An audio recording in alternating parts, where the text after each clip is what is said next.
Hey, I'm Graham Wright, and this is, of course, Major Label Debut, the podcast about major label debuts. But what is a major label debut? Okay, obviously it is the first record a band or an artist puts out on a major label. Pretty obvious so far, but why is there a podcast about it? Why do I care about it? Why should you care about it? What are we trying to talk about week by week on this show with all of these very interesting, cool, music adjacent people? That's the question that I'm going to try and answer today. It's summer. There's not that much going on news-wise, and I thought that this would be a good opportunity to try and do a little podcast manifesto, maybe, because I've been trying to explain this whole thing since before we started it, and I haven't even been able to really satisfyingly explain it to myself, let alone to anyone else. But we just did this episode with Rob Cavallo, who produced Dookie by Green Day, which you should really listen to, parenthetically, if you haven't already. And I kept saying, I think that Dookie is like the best major label debut of all time. It's exactly what I mean when I talk about major label debuts. And then I asked myself, what do I mean by that? So to start off with, I guess what I want to try and explain about Dookie in particular is that Green Day obviously are now, and have been for like 3 decades, one of the biggest musical acts in the world, period. They've been consistently playing humongous venues, touring and touring, putting out records. I don't know if they're like a full household name, but they're pretty famous. I bet my grandma has heard of Green Day. She's dimly aware that they're a punkish band of some description. But they weren't always. They started off as 3 dudes in California making, fast, brash, raw punk rock. And then they became Green Day. And the moment they became Green Day, the moment that started to happen, is captured on a recording for us all to listen to. That's what Dookie is, and that's what a major label debut represents to me. It's a real-time document of a musical act becoming, or trying to become, or supposing they're going to become, right? Because especially nowadays, the idea of a major label debut is known. It means something to people before they sign to a major label. Tokyo Police Club talked to all the major labels like a couple of times before Elephant Shell came out and before Champ came out. They were really sniffing around. We were a hypey band. We were an indie band at the tail end of a moment when major labels were really snapping up indie bands like Death Cab for Cutie, The Decemberists, Interpol, etc. And we, for a second, it looked like we were going to get in on it. It really seemed like we were going to get like the proverbial big check, big opportunities. We too could be Death Cab for Cutie. And it didn't pan out. All the deals they offered us were really shitty, so we didn't sign to one. And now that's like a sliding doors moment for me. But there was this period of time where we were sort of peeking through the pearly gates into what seemed like the promised land, the place where you could take your music, the art from your soul, your indie rock that's authentic and uncompromised, and you made it up in the basement with your friends. It's what the narrative of rock and roll sort of suggests is always the case, is that you're a conduit for these ideas. They flow through you into the world, and then people like them, and then you get, accolades and riches and fame and all of the attendant things with that. So here we were with this credibility and with this seeming rising profile, and now all we need is one of these major labels with their big bank accounts and their amazing connections and their expertise in selling music. We just need them to come along and inject like the final ingredient necessary to send us into the stratosphere. I don't know if that would have happened if we'd signed to a major label. It didn't happen when we signed to like a half major label. That's a story for another time.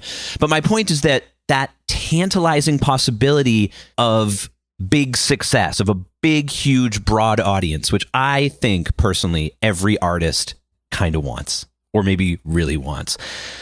That promise was all tied up with the notion of a major label in the first place. And that colored my perception of major labels and major label debuts forevermore. And it's why I think they're so fascinating to talk about, because like me, bands who sign to major labels are self-conscious, you know? It can be fun or romantic to imagine that bands are just like floating through life, you know, their sails are just catching the winds of like their heart's desire and their soul's expression, and they're blown from circumstance to circumstance, almost like, you know, a beautiful sunset or something. It's just nature. It's not done. There's no agency behind it, but there is, and bands are totally self-aware. They're working, right? You're a professional. Most of the bands we talk about here, most of the artists we talk about are professionals. It's what they do for their job. And as you know from your job, when you do something for your job, you do have a certain workmanlike relationship with it. For bands, that manifests as an increasing understanding of their ability as songwriters, as performers, and as like presenters of themselves. You know, I hate to use the word brand. I think it sucks how bands and artists are so blithely considered to be brands the same way as like a sock company or a pop company. But at the end of the day, there is like an image aspect to it. You know, everyone knows that.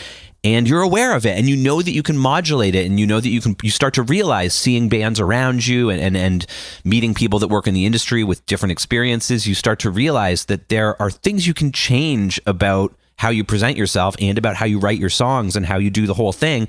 There's things that you have control over that you can modulate in a more accessible direction. And the idea of a major label debut, again, to me, is that it's made with that in mind. The band usually knows it. The major label certainly knows it. And that's why I'm always interested in knowing how much they meddled, because, you know, they often have ideas about how things can be made more accessible. All of these factors are swirling around in the room and in the heads of the people who are making the music.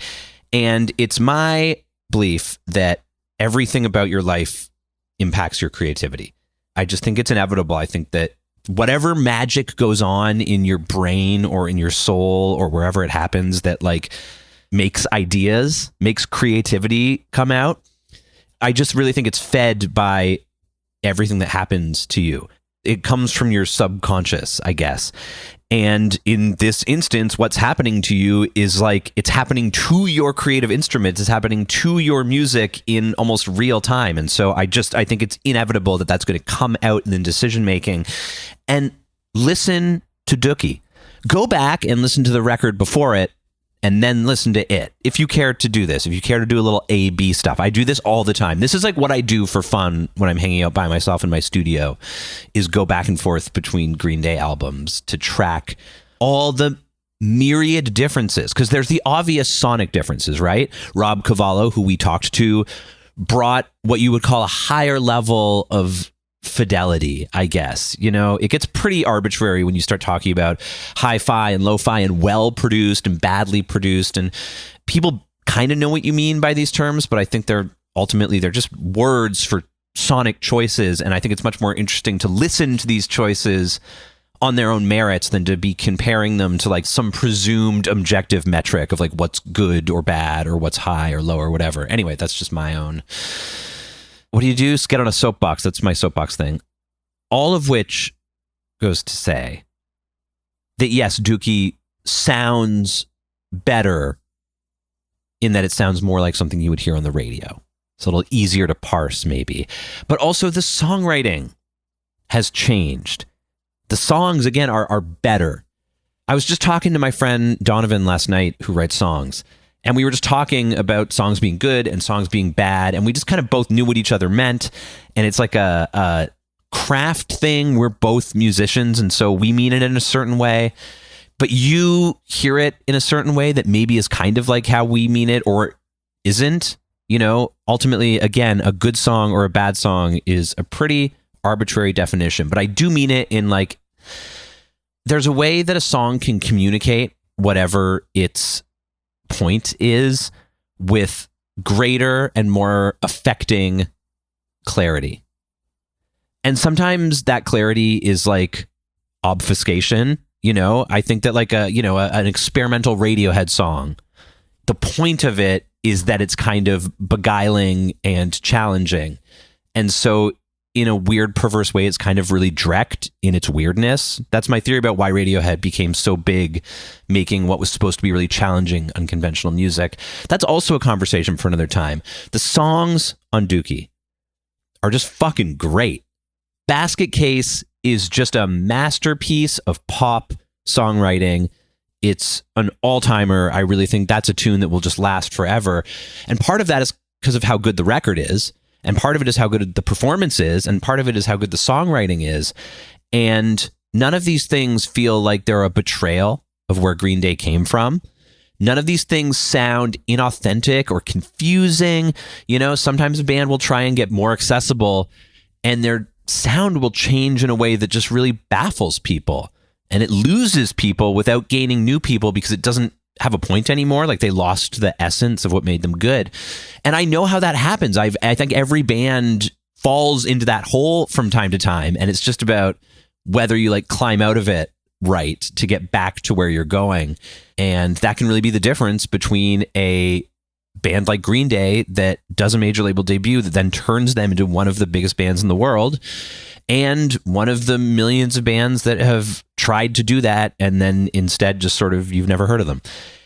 So Green Day is a case of a band where signing to a major label and making the choice to take their band in that direction, to be more appealing and more direct and more broadly appreciated, was the perfect decision for Green Day. It's like what they were born to be. And it's fun to talk about that in reverse, because maybe if, you know, in the alternate universe where it's Bad Religion instead, you could maybe go backwards and be like, you can hear right from the first record that Bad Religion was always going to be the biggest band in the world. Again, I think it's just a fascinating example to look at a band like Green Day and say, okay, how do you take this initial seed, you know, the music from their first record, and take it to where they took it, which is like stadium punk rock, which is such a interesting musical artifact. And there's like very few stadium punk rock bands. You know, other than Green Day, there's like Blink-182, and this is not my area. There's probably a few more, and emo grows out of that. And anyway, these are other conversations as well. The major label debut itself is the inflection point where you sort of learn what a band thinks about themselves. You learn what they're capable of, or what they think they're capable of. And in that way, I think what can be perceived as a failed major label debut is every bit as interesting as a successful major label debut, because it all tells you something about music. And ultimately, I guess this partially comes down to the fact that I've just had the great fortune to live and breathe music for 20 years. This is the kind of stuff I like to think about. You know, I'm sure some of you are like, I just want to listen to the record and enjoy it. I don't know why we need to talk for 90 minutes every week about it. But it's just, it makes me enjoy it more. And so if you're like me, and if you're still listening to me talk right now and still listening to the podcast at all, I have to assume that we do share certain interests in really getting in the weeds about records. I think that's what it is, right? It's like, it's not just music as in music and lyrics, as in what has been happening since we lived in caves. It's the capturing of those songs into what's kind of generally perceived as a definitive edition of those songs, and the choices that are made doing that. It's a uniquely 20th, 21st century way to talk about music. Arguably, it's kind of already moving towards being a thing of the past, or it's evolving to a new level that I'm probably too old to really understand anymore. But it's still the core of what we mean when we talk about contemporary popular music, is these records, these artifacts, whether that's a single song or a collection of songs into an album, which is definitely going away or changing. It's all like summations of decisions about and around music. And I just love records so much that I think I just want to spend as much time around them as possible and maybe doing this podcast is just another way of doing that. But I'm learning so much about how music is made and how records are made and how people think about these things and how it's different from how I think about it. And it's deepened my understanding and it's deepened my appreciation. I think it's made me a better songwriter. I think it's made me a better collaborator. And I think that if you're of a type with me, you'll get a lot of the same things out of it. And that's why I think it's interesting to talk about major label debuts on this podcast, Major Label Debut. And those are the questions that I'm considering, is like, there's no way to finish this without getting so pretentious, but it's like, what is this record telling us about the people who made it? And what does that tell us about us? Which is really what art is all about, I think. You know, it's a way of understanding. It's a totally different way of understanding ourselves. And even talking about it and putting it into the realm of language is kind of doing it a disservice in a certain way. Like, at the end of the day, listening to a song is the purest and best way to experience that song, obviously. And talking about it and thinking about it is just something to do in between listens. And so it's great for me to do it, and I hope it's okay for you to listen to it as well. And this is honestly, I just started recording this as a test, so maybe it will never see the light of day, but if it is seeing the light of day, I thank you for listening to it and maybe caring a little. That's a lot of talking from one guy, so I better stop now.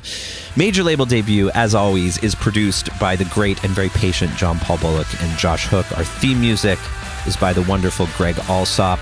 Thank you so much for listening. Please continue to do so. You know, we just want to keep doing the podcast, and the more of you listen and click the buttons and stuff, the probably better chance we have of doing that. That's enough out of me, but don't worry, I'll be back soon with more tales from the intersection of art and commerce. See ya.